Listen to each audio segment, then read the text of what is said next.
All right, so is anybody out there, you do show the slides up, correct? Anybody? Good. All right, thanks, Anna. Okay, so tonight what we're going to talk about are financial services, saving plans, payment accounts. A lot of this stuff is you know, majority are probably pretty familiar with it, but we'll go over some you know, different intricacies. Again, you know, everybody's got a different way of attacking this problem. Everybody's got to deal with, you know, banking services to you know, basically get through life. And some ways are better than others, and some are certainly cheaper, more efficient than others. But we'll talk about that as we go. So the learning objectives are as written up there.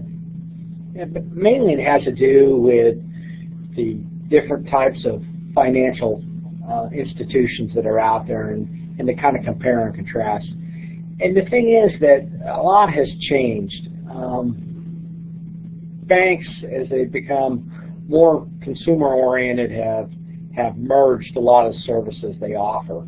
And it used to be, you know, you had certain banks that just did savings, and other banks, you know, were more of a full-service bank. But now things are blurred completely. You know, a lot of you may only use a credit union, which in years past that wouldn't have been possible. You needed to have some sort of full-service bank in there. Well, now there's a lot of credit unions, a lot of savings and loans that can do pretty much the same things. You will once in a while hit a problem just because they operate under different rules, or sometimes they'll even have different insurance in terms of, you know, if there's a bank failure or savings and loan failure. But that stuff isn't happening too often, and for the type of money that most of us are dealing with, we're completely safe in any of those institutions, because the you know, the rates typically for the insurance is about $250,000 per person per account. So if you're fortunate enough to have $500,000 in savings and cash, well, then you would want to put it in 2 institutions. But more than likely, if you've got that kind of money, you're going to be diversified, and you're going to be in some sort of investment. And guess what? Investment stocks and stuff are not guaranteed like that. There's no federal, you know, protection behind them, but there is the company themselves, the corporation, whatever, the brokerage who's got other requirements. Cash management strategy, like I said, banks, savings and loans, credit unions. Again, all those things are blurring. And if you can find a bank that's convenient enough to offer all those services in one place, that might be the best way to go.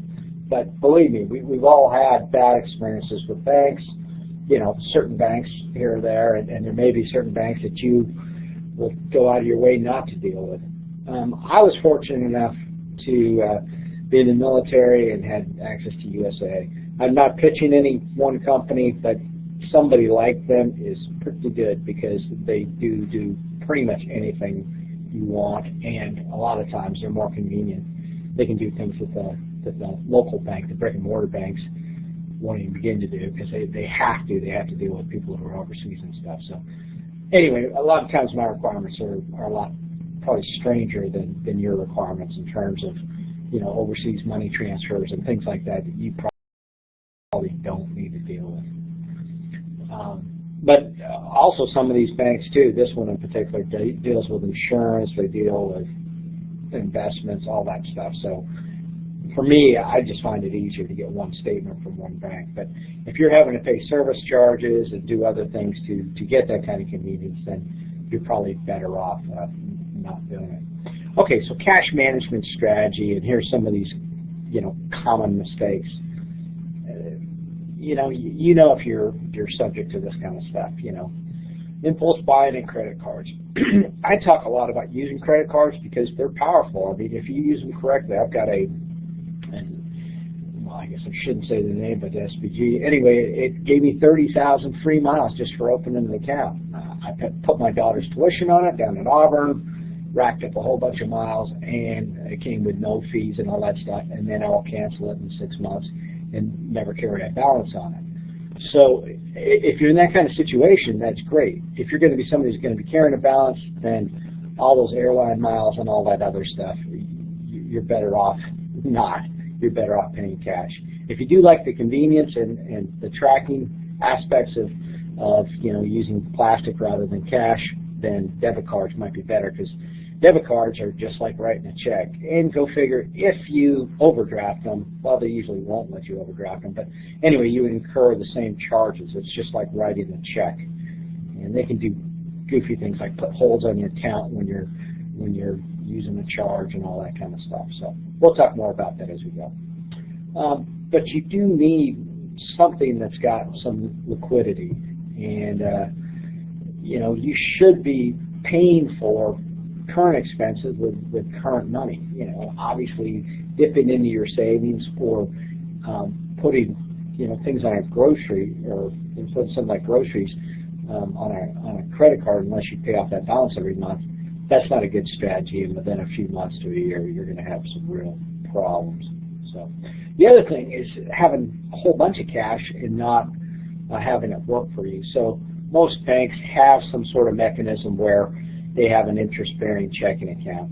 Again, you usually need a minimum balance, and again, if you don't maintain that minimum balance, they might start charging you for a service fee for that account. So you have to look at it. Most people will get to a point in their life where you'll have different accounts for different things. And like I say, if there's, in my bank, for example, again, I transfer between in this case, a Denali Alaskan account and a Wells Fargo account, just because sometimes you need, a local bank. And anyway, I can do the interbank transfers, and it's done in 3 days for no charge. So, it can all work. And the banks with the ACH, the clearinghouse type transfers, they get done in 3 days and they're free of charge typically.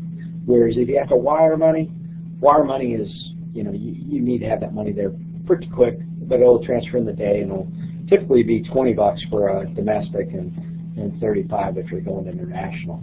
So things to think about. You have savings, payment services, borrowing, others. So these are different services that they offer.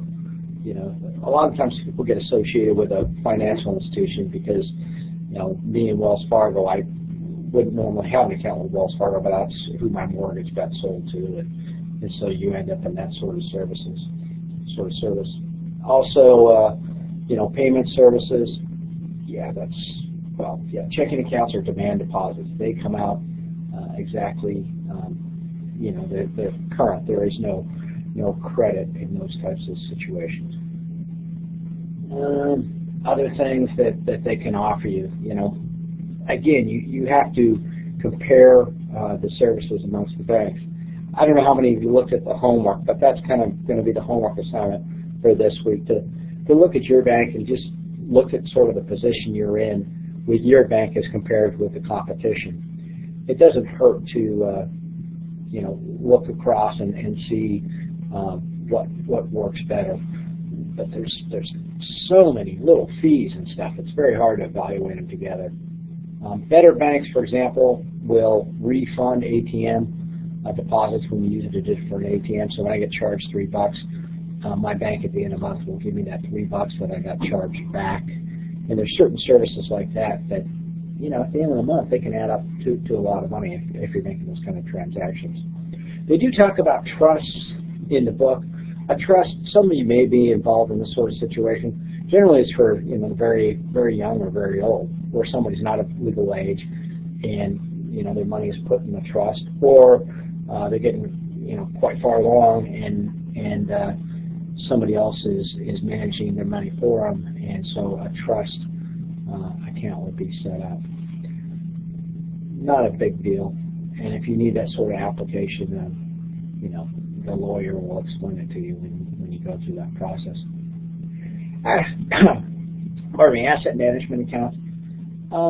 This is where, with a single institution, you can often have a variety of accounts. Typically, you'll always have a checking account, and that's the demand deposit. Not a good place to stash a huge amount of money. One, because it's fairly available in terms of fraud. I don't like to keep a whole lot of money in that account, nor do I like to keep a lot of money in that account because it's not bearing interest typically, or not much. Secondly, people have a savings account or just switch to an asset management account. And again, this is offered through the brokerage side of a bank. So depending on whether your bank has a in-house brokerage, they may offer an asset management account, they may not. But they do some sort of nice reports at the end of the year, and they do offer some advantages if you're trying to buy and sell stocks. But it's not something that you're writing checks on very often. Most of the asset management accounts I've ever had, you were limited to about 3 transactions per month was all they really wanted to see, or they'd start dinging you for charges because it's not set up to be a demand account. Online banking, I mean, I'm preaching to the choir. You guys have more or less grown up with this. The fact that my primary bank is in Texas has very few implications. In fact, it's advantageous a lot of times because I tend to pay all my bills, if they're to big companies or whatever in the lower 48, and the checks from my bills, I don't typically use a regular checkbook. I buy hay like that for my horses once a month, but other than that, I just use an auto bill pay service through the bank, and if somebody needs a check, they're sent a check that way. It's kind of a strange way of doing it, but if you're writing a personal check, a lot of people question it or any of that. This way, I go on my accounts when I get paid, and I just do it all online, and it's either an electronic transfer, or if they don't do that, they're mailed a check. And again, I'm not buying a stamp. I'm not going to the mailbox. I'm not addressing envelopes. They're happy. I'm happy, and in fact, they're even happier because they get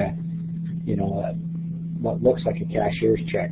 If it ever bounced, I'm not sure what the legal ramifications would be. I don't think it would carry the same weight as a cashier's check drawn by the bank, but it looks to them the same way. And the fact that email, any kind of audit alerts or any sort of tracking, when that stuff is done real time, it's much more advantageous for you because whether or not you use an online banking or not, fraud is going to be done via online banking, and if you're a few days behind, you're going to be perhaps in big trouble. One thing on that too, debit cards. I think I mentioned before that on debit cards you are liable for typically the first $50, and then it can go up. And then if you don't report it after 60 days, you're on tap for all of the fraud. Whereas a credit card is strictly limited. It's mentioned in the book, but those numbers I believe are close to $50 for the first first day, and then about $500 for the first month, and then after that. So anyway, if there is fraud taking place, and it will happen, the quicker you get on top of it, the quicker the bank will, at least my bank has typically always waived any of those fraud charges. But you need to let them know about it. A lot of times they act like it's in your best interest with the credit cards to, they're protecting you for fraud, when in reality they're on the hook if it's a credit card for fraud.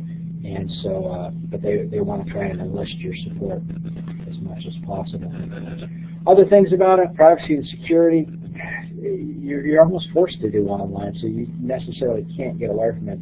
ATM fees, I don't use ATMs very often, like I said, and if I do, I use them infrequently enough where my bank reimburses me for the charges.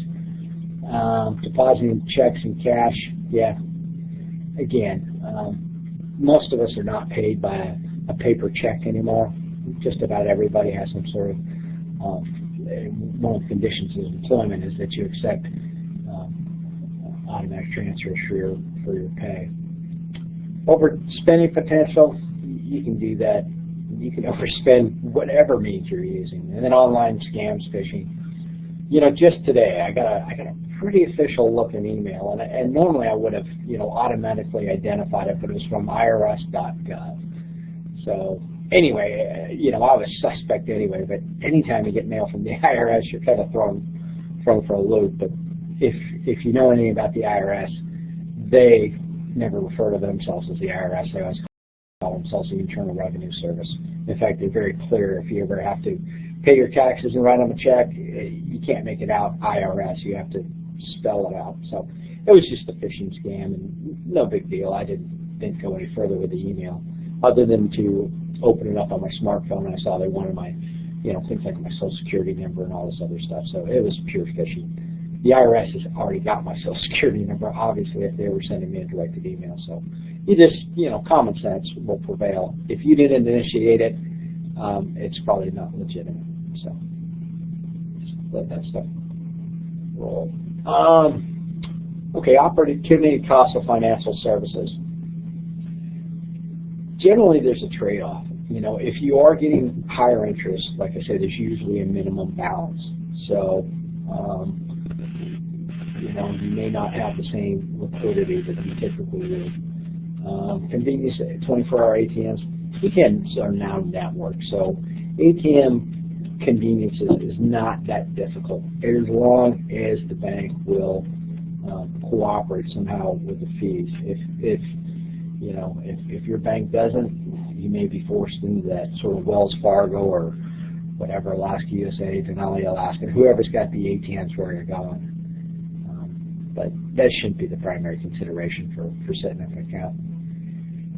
The no-fee checking account with a $500 non-interest bearing thing, yeah, that's not the same. That first $500 is not earning interest, so that's kind of deceptive. And like I say, typically the interest rates they're paying are not that much. You're better off, capping your checking account at a reasonable amount. Whatever your normal limits are, whether you need to just keep $500 in it or whether you need to keep, I don't know, a few thousand or something. And then when you're reviewing all your banking and your financial stuff, if you're fortunate to have over above that amount, you transfer it to your asset management account or your savings account. And so you don't have this big lump sum of money sitting in your checking account. Number one, that is kind of burning a hole in your pocket, and number two, it ends up in savings and where you're getting a genuine interest rate rather than a couple percent that's not keeping up with inflation. Financial services and economic conditions. You're just going to have to be aware. Typically, unless you're in investments, if you start coming into some significant money, through savings and through working and everything else, typically things like certificates of deposit and things like that are probably not going to be as attractive to you. I still think real estate is a very solid investment because of, it's much more fun living in a house than having a big chunk of cash in the bank. I also like stocks, but again, that can be sporty. Mutual funds, what they are, is a conglomeration of stocks, so that's probably more appealing. But there's some diversification that you would want in terms of not having all of your money in one specific market. You don't want to have it all in real estate. You don't want to have it all in stocks. And in stocks, you want to diversify it in there. What we're talking about tonight, though, is primarily just the cash part of it. So we're just talking about that small chunk of money that you need, some liquidity. And, if something bad happened, for example, and all your money's in stocks and it happens to be a down time for the market, you would have to sell all that stuff at a loss. So that's not a good situation. So you want enough to cover, certain short-term crises without having to readjust all your investments. And so that's what they're looking at here. Business periodicals, Forbes, Wall Street, they're all good. But, yeah, I mean, definitely these online resources, that's where you can get in trouble. There's lots of scammers out there, and there's lots of deceptive type banks. Unless, I was in a special situation where I knew the bank that was not located up here in Alaska. I've worked with them for years, so but to pick some e-bank off the internet, that might be a bit dangerous. And to tell you the truth, most of the banks don't have the same advantages, the online ones, that some of the ones do up here, other than the military banks, if you're eligible for that. Deposit institutions, commercial banks, saving and loan associations. So again, it used to be very easy to tell the difference between the commercial bank and the savings and loan.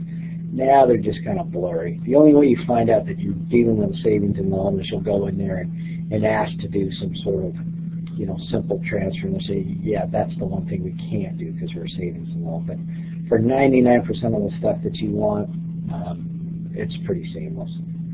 I wouldn't be too concerned. There's other convenience factors and fee schedules that I'd be more worried about.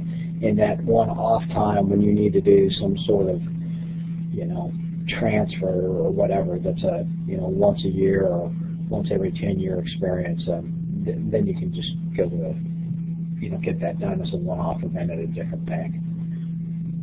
Mutual savings bank, that just had to do with the ownership. So not a big deal. And then you go to credit unions, that's where the ownership is amongst the folks. There's usually some sort of, you're usually part of a credit union through a school, through a, your employer, something like that. They have some advantages. You buy shares, and there's certainly certain different procedures, but there's been a lot of deregulation in banking that's taken place, and not so much recently, but about 20 years ago, a lot of these walls came down that allowed banks and credit unions to kind of get in each other's business. So the lines are blurred now. If the credit union is offering you great fees or low fees, and they have the convenience for you, and perhaps a better interest rate, then certainly you might be able to get by with them as maybe even your sole financial institution. Life insurance companies, investment companies, now they're getting away from the core competency. Life insurance companies up here, you aren't going to have the huge ones with a central office here in Alaska. And investment companies, that can work, but most of your big banks will have that sort of blended services. The bank I deal with has their own brokerage, so that's an advantage. But to have somebody like Fidelity or American Century or one of the big boys, and have them as your own bank, it's up to you. It might just mean a bit more mail and a few more statements to keep track of. If I can get it on a single statement at the end of the month, for me it's far easier, because that's kind of how I do my budgeting. I do my budgeting sort of reverse. I do a pretty exhaustive review at the end of the month to see where the money went, and also to check and see if there's any bogus charges on there. So it depends. Again, depending on the company you work for, the university here is associated with Fidelity, so now I've got a Fidelity account, which is fine. They're good people, but I'm not sure that there's big advantages over some of the other brokerages, some of the other mutual fund companies that I already have. Finance companies, this is trouble. This is some of these, you don't see them as much up here. Each place is different. I was down in Georgia just a few weeks ago, and there are all these car title loan places and rent-to-own centers and quick consumer loans, and that is, they serve a certain niche in the market, but man, you really want to stay away from them. There's certain laws called, usury that prevent financial institutions from charging exorbitant rates. Well, these finance companies a lot of times find sort of loopholes, and they do rent-to-own type things. And if you really look at the interest you're paying, sometimes it's in excess of 100%. But they're doing for short terms, or these car loans they're doing for title loans. It can be 700% if it was done for an annualized basis. Now again, they only let them go for a month like that, but just the same, those guys are not people you want to deal with. a better plan is to, well, even in this case, to even put it on a credit card. And a credit card is they're going to rip you off if you're carrying a balance, but these guys, they make the credit cards seem reasonable. So be aware of and do your best to stay away from straight finance companies. It should be a bank or some traditional financial institution that you're dealing with. Mortgage companies, completely different thing. But again, mortgage companies are typically integrated with some of the big banks, and they provide a service. And the thing about mortgages, if you're going to get money, the interest on mortgage loans and equity loans are the only things that are tax deductible. Any of those consumer loans, any credit card loan, none of that stuff is tax deductible. So, and again, it's tax deductible. You're not going to get all that money back. But again, as we talked about last week, you look at the brackets and you will get perhaps a percentage back. If you're in the 28% bracket, you spend $100 in interest, there's $28 there. So, pawn shops, I don't know why we're talking about this. I mean, if you can't figure out that, wait a minute, these guys are, pawn shops and banks are not even in the same discussion. Pawn shops are, again, they provide a service, but hopefully, you won't be in that sort of situation. Much higher fee. Check cashing outlets. This is, again, scams. They'll cash a check for you, but we used to see this I grew up in the Central Valley, California, where they had a lot of, it was all farm workers that I worked with, and none of these guys had any documents whatsoever, and they would go into a 7-Eleven at the time, and they would cash their check there. These guys had no ID, but they would only give them like 20 or 30 bucks out of their total check, and the rest of it they had to spend within their little convenience store. So these guys, not only were they not getting paid much, but all their groceries they were buying at a convenience store. So that's kind of like a check cashing outlet. There's, they charge something off the top of your check. It's not as extreme as my example, but again, no reason to be dealing with those folks. So choosing a financial institution, again, this is kind of, the homework part of the assignment. Look at the important features, and again, look at the features that are relevant to you. Financial institutions, you can come up with a list of probably 8-10 locally, and then the research, make your decision. Regular savings account. I don't really have a regular savings account anymore, at least with any balance in it. I mean, I use an asset management account and a checking account, and that's where I keep cash. The traditional notion of a savings account usually is, that there's not much activity. It's meant for savings. So you'll need some sort of vehicle to put, cash that's not in your checking account. But whether it needs to go in a regular savings account or an asset management account, I'll leave that up to you. But I find more advantages to asset management accounts because they typically pay a higher interest than a typical bank savings account. Certificates of deposit, it's just painful to look at the interest rates that they're paying. They're just not enough. They do pay a bit more because, you pick a length of term that you're going to keep the money in there, like a 6-month CD. They pay a little higher interest, but it's not liquid. You can't pull that money out of there without a penalty. So, but it gets you better than a standard savings account because they kind of you have very strong inducement not to prematurely pull the money out of there, so they can loan that money with confidence, knowing that it's going to be in that account for some time. So this is what they're showing. Again, money market accounts and asset management accounts, that's more typically what I'm used to. Savings bonds, I don't do them. Low minimum deposits, sometimes they're exempt from state and local income taxes, but are we paying those here? No. So These things are not that popular in Alaska. They're even less popular. So anyway, they're good for gifts. People do that, but I've never found the occasion or seen anybody, advocate, financially for investing in U.S. savings bonds. Kind of like a World War II thing, so it's an old relic. But you may get different advice. Everybody's got opinions. Identifying the factors used to evaluate rate of return, and that's key. Now, see, the rate of return also is controlled by that second factor, is compounding. So if somebody's paying you, like I said, on the first day of class, if somebody's paying you 10% interest, annually, that's really not enough information. If they're paying you that 10% at the end of the year, that's one thing. Say it's $100, that's $10 at the end of the year.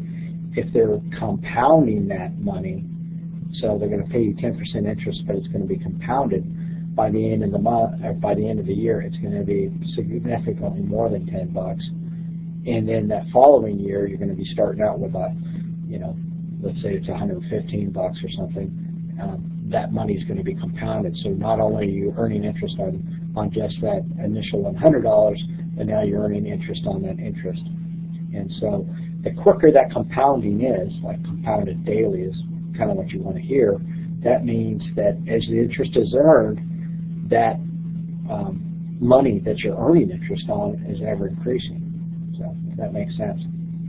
Anyway, you can look at some of the examples on the book and some of the charts, but just keep in mind that again, it's you're earning interest on not only your principal, but also on the interest, and that's what they mean by compounding.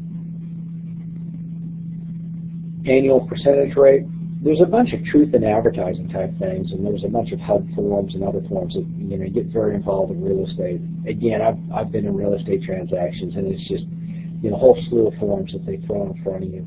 Typically, well, by law, they have to give you those forms in advance, so you do have time to review them. Don't think you're going to walk into a real estate closing process and have time to read everything. You need to get those forms in advance and see what it is. Not that you really have the ability to change it, but it is kind of eye-watering to see what something really costs when you look at all the different charges involved. So annual percentage yield,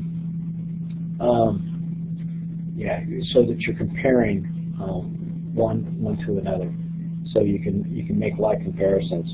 So you compare it on an annualized basis.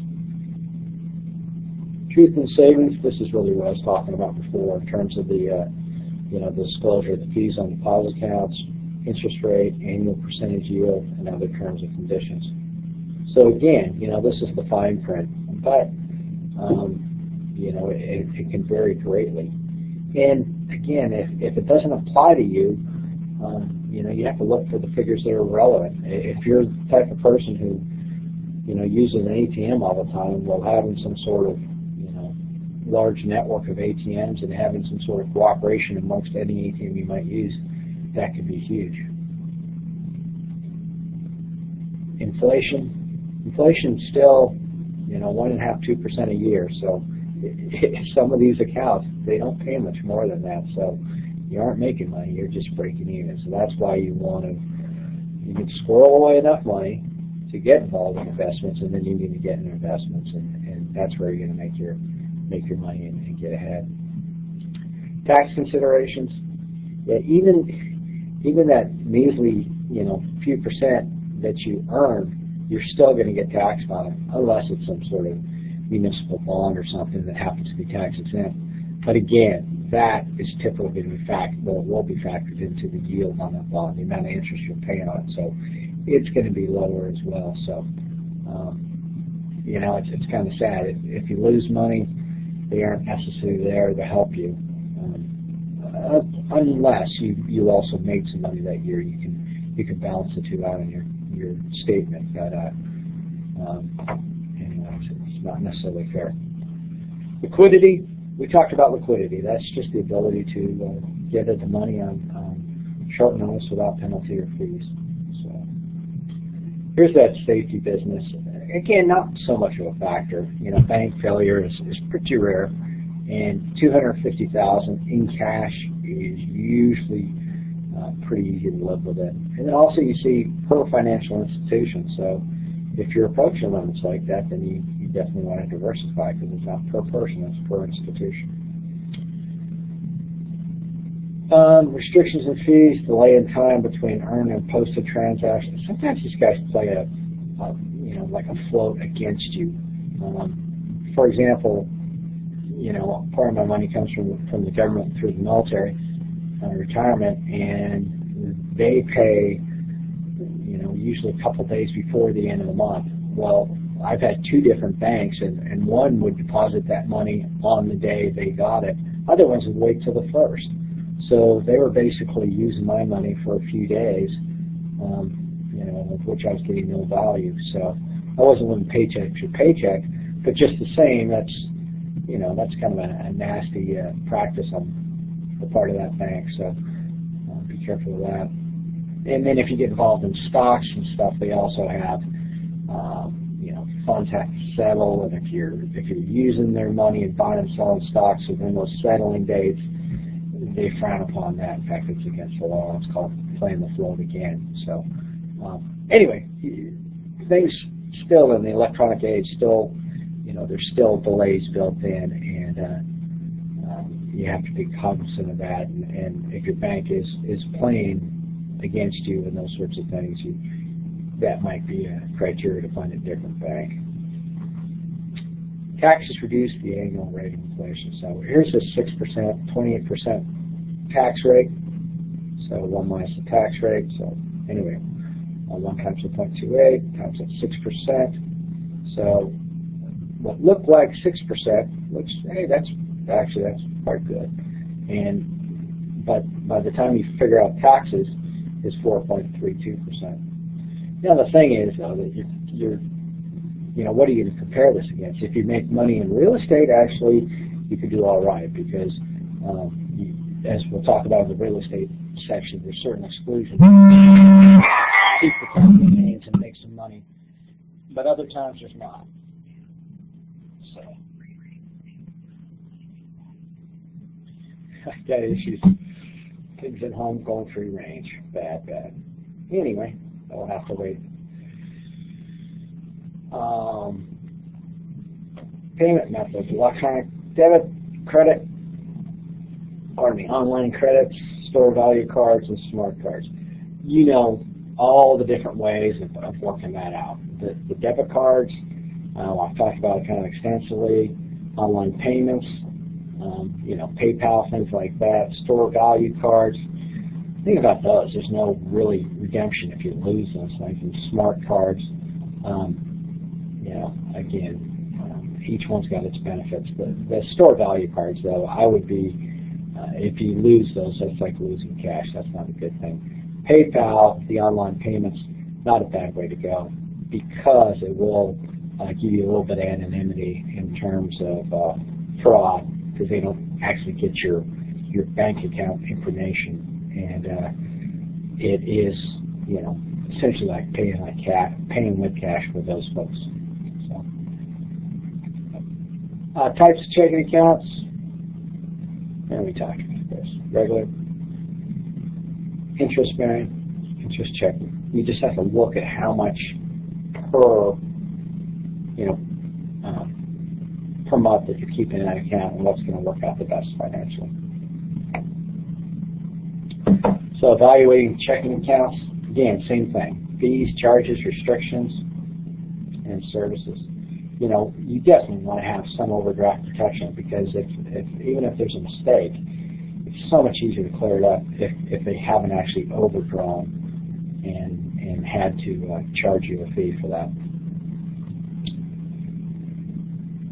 Actual writing of checking accounts, it's not that difficult. But again, I don't use my checking account checkbook. I write it completely differently. I have them come directly from the bank, and then they give me a photocopy of the canceled check at the end of the month. So there's absolutely no drama involved doing it that way. I'm not going to tell you how to write a check. I mean, it's you know, you go to the bank, you get the box of checks. If anybody wants any help on that, just ask, and I'll explain it to you. Reconciling your checking account? Yes, definitely need to do that to make sure your balance stays correct and everything is up to date. And certified check, cashier's check. Certified check, that's more for the you know, whoever's going to be the recipient of the check. They may require that it be certified. That just means that it basically can't bounce. You've got a situation figured out. Cashier's check, that's actually you know, one where you can go and just buy it from the bank itself. It's similar to a money order, but a bit more acceptable. There's the money order. You can get those anywhere, stamps, Walmart's. And then traveler's checks, not used as much anymore.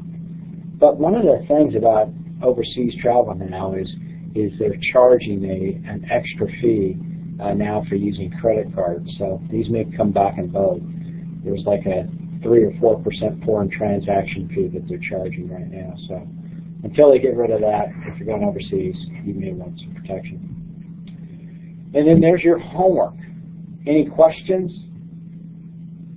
Sorry I drug on a little bit there, but again, we'll have the office hours on Thursday. If anybody has any questions, email me and I'll respond to it. Otherwise, have a good week. Thanks.